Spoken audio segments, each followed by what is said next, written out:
महाराज जी जब कुटिया में विराजमान थे तो इस नौजवान ने आकर के निवेदन किया कि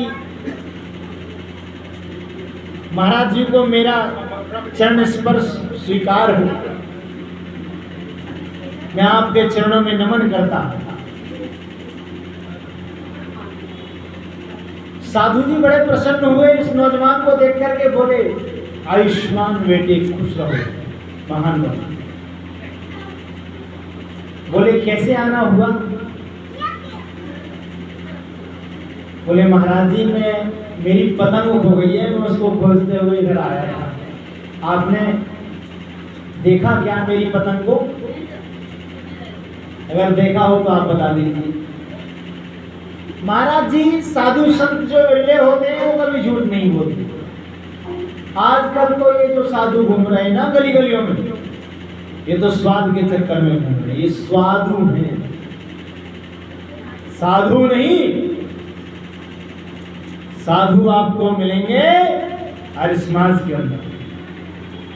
देखो ज्ञान का भंडार हमारे हृदय स्वामी जी महाराज हैं और तमाम एक से पहुंचे हुए धुरंधर संत हैं। तो वो वास्तविक संत थे। उन्होंने अंदर कुटिया में जाकर वो पतंग लाके उस नौजवान को दे दी। बोले ले बेटे, मैं आपकी पतंग का क्या करूंगा, अगर आपकी है तो आप लीजिए। महाराज जी ने इस नौजवान को एक बार ऊपर से नीचे तक, नीचे से ऊपर तक निहारा, बड़े प्यार से दृष्टि डाली इस पर। महाराज कहने लगे कि बेटे तू पतंग उड़ाता है? नौजवान कहने लगा हाँ महाराज जी, कभी कभी टाइम पास करने के लिए। बोले अच्छा, टाइम पास भी करता है? बोले हाँ, जब कभी यार दोस्तों में घूमने को जाने ना मिले तो फिर ऐसे ही टाइम पास कर लेते। बोले यार दोस्तों में भी घूमने जाता है तू फालतू? बोले हाँ, कभी जब मधुशाला इत्यादि में या इधर उधर नर्तिकाओं के पास जाने को ना मिले तो फिर इस तरह से अपना कर लेते। बोले ओहो, ऐसा भी करता है? बोले हाँ, जब कभी जुआ इत्यादि खेलने को नहीं मिलता, मुझे मौका नहीं मिलता तो फिर ऐसे कर लेता। ओ हो। राम राम राम राम। साधु कहने लगे, कान पकड़े, बोले तू ऐसा भी करता है?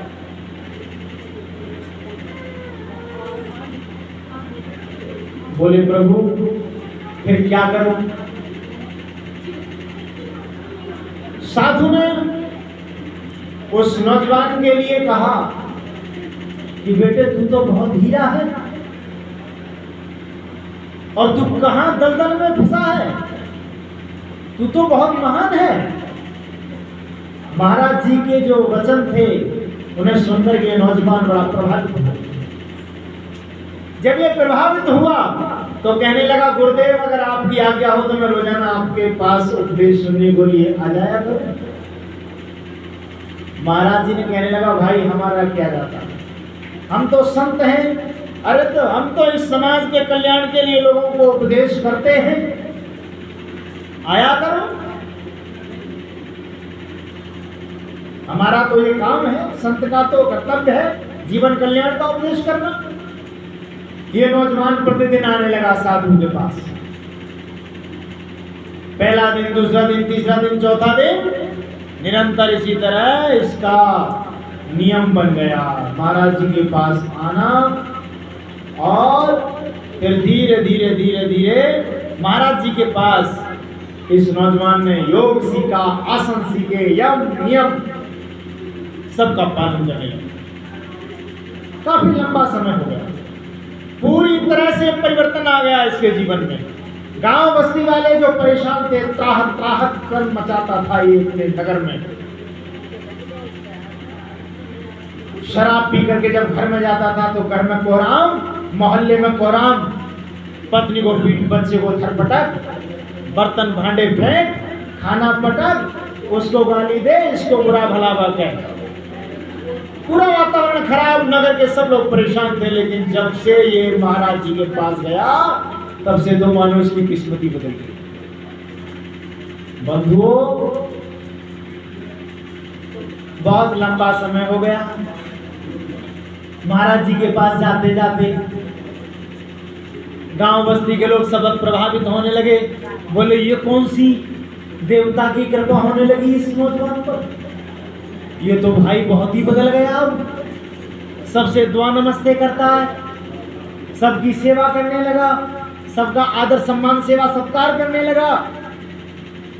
ये तो अवश्य ही किसी महान व्यक्ति की कृपा इस पर हो रही है, बरस रही है किसी महान कृपा। कोई न कोई महान संत या कोई महान देवता इस पर बरस रहे। बंधुओं, लंबा समय होने के पश्चात इस नौजवान ने गुरुदेव से कहा, हाथ जोड़ करके, बोले गुरुदेव आपको बहुत लंबा समय हो गया, मेरे लिए बहुत कुछ सिखाया आपने, योग सिखाया, आसन सिखाए, संध्या सिखाई, दैनिक नित्य कर्म सिखाया, लेकिन आपने अभी मुझे समाधि लगाना नहीं सिखाया। कब सिखाओगे? बोले अरे बेटे जल्दी ना करो, चिंता ना करो, अभी समय आ जाएगा तो मैं स्वयं ही सिखा दूंगा। चलिए, शिष्य थोड़ा धैर्य बांधे रहा। कुछ समय के पश्चात फिर पुनः से बात हो रही। बोले महाराज जी अब तो काफी समय हो गया, अब तो मैं शायद इस लायक हो गया हूं। बोले बेटे अभी कमी है, अभी थोड़ा समय और लगेगा। बंधुओं, प्रिय श्रोताओं, थोड़े समय के पश्चात फिर निवेदन पुनः से किया नौजवान ने। बोले गुरुदेव अब तो आपको समाधि लगाना मुझे सिखाना ही पड़ेगा, समाधि की अवस्था में आपको मुझे पहुंचाना ही होगा, क्योंकि अब तब करते करते बहुत लंबा समय हो गया मुझे आपके पास। बोले अच्छा समाधि लगाना चाहता है? बोले हाँ। बोले सोच ले? बोले जी मैंने सोच लिया, समझ लिया मैंने। बोले और सोच ले? वो बस अब सोचने की जरूरत नहीं मुझे, आप मुझे समाधि लगाना सिखाओ। गुरुदेव बोले बेटे अगर तू समाधि लगाना चाहता है, अभिनंदन मातृशक्ति का, पधारिए, स्वागत का। अगर तू समाधि लगाना चाहता है तो अपने घर द्वार, पत्नी, बच्चे, माता पिता सबको छोड़ के तू मेरे पास आ जा, मैं तुझे समाधि में पहुंचा दूंगा। ये नौजवान कहने लगा गुरुदेव कैसी विचित्र बात कर रहे हैं आज। ये थोड़ा स्तब्ध रह गया सुन करके, शांत हो गया थोड़ी देर के लिए। महाराज जी बोले क्या हुआ?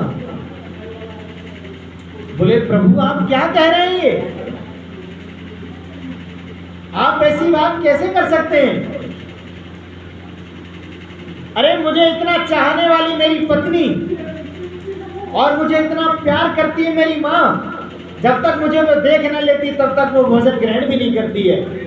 और मेरे पिता मुझे बहुत चाहते हैं, मेरे बच्चे जब तक मैं घर ना पहुंच जाऊं तब तक उन्हें शांति नहीं मिलती। आप कह रहे हैं कि सबको छोड़ के आ जा? ऐसा नहीं हो सकता प्रभु, आपने कैसी शर्त रख दी मेरे सामने। बोले ऐसा नहीं हो सकता। बोले ऐसा तो कदाचित नहीं हो सकता। बोले नहीं हो सकता तो आज तू परीक्षा करना, तूने अपना मानता है, ये सब झूठे झगड़े हैं। अगर तू इस बात का तथ्य जानना चाहता है तो आज जब तू घर पे जाए तो जाकर के मैंने तुझे प्राणायाम तो सिखा दिया है, तू काफी लंबे समय तक अपनी श्वासों को रोक सकता है। तो जब घर पे पहुंचे तो अपनी श्वास को रोक करके प्राणों को ब्रह्मरंध्र में चढ़ा के और अपने विश्राम घर में तू सो जाना। माँ से पहले ये बोल देना कि माँ इस तबीयत खराब है, बड़ी घबराहट हो रही है, आज लगता है कि हमारे कहीं प्राण बखेर ना हो जाए। और ये बात जरूर बोल देना कि माँ अगर मुझे कुछ हो भी जाए तो मेरे गुरु को अवश्य बुलवा लेना। क्योंकि वही कुछ कर सकते हैं। ये नौजवान घर पहुंचा, घर पहुंचते ही अपनी माँ से कहने लगा, माता जी आज तो बहुत हृदय धक धक कर रहा है, मन मस्तिष्क उड़ा उड़ा जा रहा है, मन खिन्न है, स्थिरता नहीं है, ऐसा लग रहा है कहीं प्राण न निकल जाए। माँ बोले, रे बेटा कैसी बात करते हो तुम, ऐसे नहीं बोलते, ऐसे मत कहना, कोई बात नहीं, ठीक हो जाओगे तुम। मैं अभी तुम्हारे पिताजी को बुलाती हूँ, वो डॉक्टर को बुलवाएंगे, अभी दवा देते हैं आपको। मैं भी डॉक्टर को बुलवाती हूँ, तुम विश्राम करो। माँ अपने पुत्र का माथा पकड़े बैठ गई, पुत्र को लेटा दिया, थोड़ी देर सर दबाया, बोले बेटा चिंता ना करो, मैंने आपके पिताजी को सूचना दे दी है और वो डॉक्टर को लेके आ रहे हैं घर पे। माँ वहां से उठ जाती है, पत्नी और माँ रसोई में भोजन बना रही थी। इतने में पुत्र श्वास की गतियों को रोक करके प्राणायाम खींच के मरणाश्रम हो गया, मरणावस्था में पहुंच गया। जैसे ही थोड़ी देर के पश्चात माँ आती है, पुत्र को बेटे बेटे आवाज देती है। ये बेटा आवाज कहाँ देता, पत्नी भी थोड़ी एकदम से बोले क्या हुआ, बोल नहीं रहे, कैसे क्या हुआ। माँ हाथ पकड़ती है, कभी बाँह पकड़ती है, कभी हृदय की गति देखती है, कभी गला पकड़ती है। पत्नी भी, माँ भी परेशान है, अब तो घबरा रही, रोना चिल्ला चीखना शुरू हो गए। शोर शराबा सुन करके बंधुओं, मोहल्ले के, गली के और नगर के लोग भी एकत्रित हो लिए। नगर के लोग इकट्ठे हो गए, बोले है भगवान ये क्या हुआ। हर व्यक्ति रोने लगा और कोसने लगे, हे प्रभु अब तो ये बहुत अच्छा हो गया था, ऐसा कौन सा पाप कर्म हो गया इससे। रोते रोते माँ सर पटक रही थी, माँ कह रही थी, हे प्रभु तू मेरे प्राण ले ले लेकिन मेरे पुत्र को जीवित कर दे। पिता रो रो करके मस्तक पीट रहा था कि हे भगवान मेरा सहारा तूने छीन लिया। पत्नी पैरों में सर पटक रही है, बोले मैं कहां जाऊं, मैं किसके सहारे जीऊं। अचानक इसकी माँ को वो बात याद आ गई, बोले अरे सुनते हो मेरे बच्चे ने ये कही थी कि अगर मुझे कुछ हो जाए तो मेरे गुरुदेव को अवश्य बुलाइए, जरा इसके गुरु को और बुलवा लो, हो सकता है कहीं कोई आशा की किरण जाग जाए। गुरुदेव को बुलाया गया। बंधुओं गुरुदेव आए, गुरुदेव ने सबको सांत्वना बंधाई, कहा सभी शांत हो जाओ, चुप हो जाओ, धैर्य रखो, सब कुछ अच्छा हो जाएगा। लोगों ने सोचा हो सकता है कुछ कहीं से प्रकाश हो जाए। सब लोग शांत हो गए, सन्नाटा छा गया। गुरुदेव ने अपनी झोली से एक पुड़िया निकाली और कहा, वो छोटी सी पोटली को निकाला और सबसे कहा, बोलो ये देखते हो ये क्या है।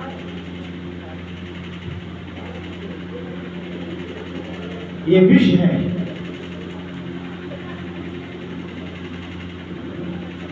आप सभी लोगों में से जो व्यक्ति इसे ग्रहण करेगा उसका तो शांति पाठ हो जाएगा, लेकिन ये नौजवान खड़ा हो जाएगा। कौन है ऐसा आप लोगों में से जो इसे ग्रहण करेगा। अब तो सन्नाटा पसर गया। अब तो जो रो रहे थे वो भी चुप, जो कुनकुना रहे थे उनकी भी कुनकुनाहट बंद, मानो कि यहां कोई है ही नहीं।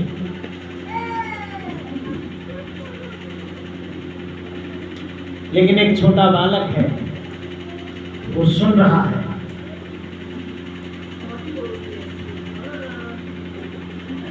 प्रिय माताओं, जब सारे लोग शांत हो गए तो गुरुदेव ने फिर कहा, बोले कोई नहीं है तैयार। और तो धीरे धीरे वहां से फिर लोग खिसकने लगे बहाने मार के, कोई किसी बहाने से, कोई किसी बहाने से। गुरुदेव ने कहा कहां जा रहे हो? बैठो सभी। अब तो और बड़ी मुश्किल, जो निकल गया वो निकल गया।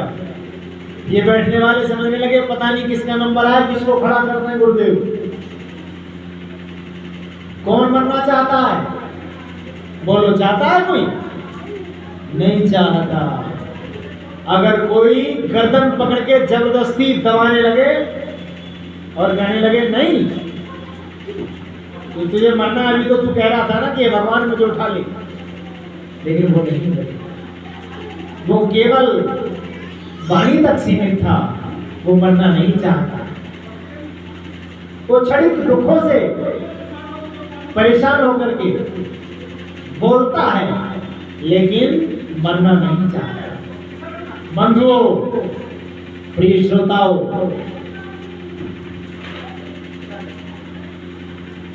गुरुदेव ने कहा अच्छा आप लोगों में से कोई तैयार नहीं है? बोले ले, तू तो इसका पिता है, तू ही ग्रहण कर। प्रिय श्रोताओं, सच्चाई का दर्शन कराता हुआ इस पूरे प्रमाण का, इस पूरे उदाहरण का तथ्य यहां निकल के आ रहा है। जरा ध्यान देना। जब पिता की ओर वो विष बढ़ाया और गुरुदेव ने कहा ले तू ही ग्रहण कर इसे, उस पिता ने हाथ जोड़ करके उस भरी सभा में कहा, उस भरी जनता के बीच गुरुदेव से कहा, गुरुदेव मैं ग्रहण कर तो लेता, लेकिन ये इतना बड़ा कारोबार, ये काम काज सब कुछ चौपट हो जाएगा, सारी फर्म रुक जाएगी और कौन इसे संभालेगा? आप भी बताओ। आए हुए आगंतुक माताओं का सबका स्वागत, धन्यवाद। विराजी आप लोग। बंधुओं, प्रिय श्रोताओं, पिता ने पल्ला झाड़ लिया निवेदन करके, मां की ओर बढ़ाया हाथ। गुरुदेव ने कहा ले तू तो इसकी मां है, तू ही ग्रहण कर। मां ने भी हाथ जोड़ करके निवेदन किया, बोले प्रभु महाराज मेरी जन्म कुंडली में देख लो कोई और दूसरी संतान हो तो क्या करूं?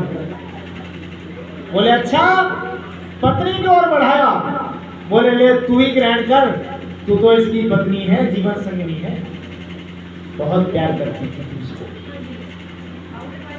पत्नी ने भी हाथ जोड़ करके विनय कर दी कि हे गुरुदेव, इन्हीं का अंश मेरे इस पेट में है, गर्भ में है, अब आप ही बताइए आखिर मैं क्या करूं? मुझे समझ में नहीं आ रहा।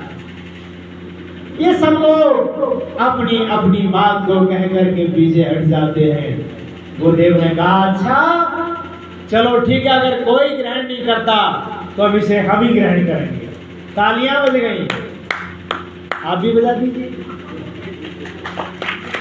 बोले हाँ जी बिल्कुल प्रभु जी, हाँ महाराज जी, आप तो वैसे भी दूसरों के लिए हैं, आप तो वैसे भी दुनिया के लिए, आप तो बनाए ही भगवान ने सबके कल्याण के लिए। फिर तो सब अपनी अपनी कहने लगे। ओहो, महाराज जी के ऊपर इतना बोझ आ गया, लोग गदगद हो गए। बोले महाराज जी ग्रहण करें। एक पात्र में जल मंगाया और इसको मुंह में डाल करके पानी का घूंट भर लिया। वो नौजवान धीरे धीरे अपनी प्राणों की गति को अपनी नस नाड़ियों में प्रवाहित करते हुए और अपनी स्वस्थ स्थिति में आ जाता। उसने खड़े होकर के गुरु जी के चरणों में गिर के साष्टांग प्रणाम किया और कहा गुरुदेव, आपने आज मुझे सच्चाई का आईना दिखाया। ये सब स्वार्थी लोग हैं जो मुझसे प्यार करते हैं, मुझसे जुड़े हैं, और मैं भी इस चकाचौंध में, इस भौतिक संसार में फंसा हुआ था। मैं तो इन्हें अपना समझे बैठा था, लेकिन इनमें तो मेरा कोई है ही नहीं, ये तो झूठे झूठे। बंधुओं, ये संसार केवल स्वार्थ के कारण हमसे जुड़ा है। ये मुख में कुछ अलग रखता है, हृदय में कुछ अलग रखता है। इसलिए इस झूठे जग से रिश्ता बनाओगे तो आपको दुखी होना पड़ेगा, आपको संकटों में घिरना पड़ेगा। और अगर उस परमपिता परमात्मा से रिश्ता जोड़ोगे तो आपको जीवन में सुख एवं दिव्य आनंद की प्राप्ति होगी। यही सच्चाई है, यही निचोड़ है इस उदाहरण का। तो बंधुओं, हम उस परमपिता परमात्मा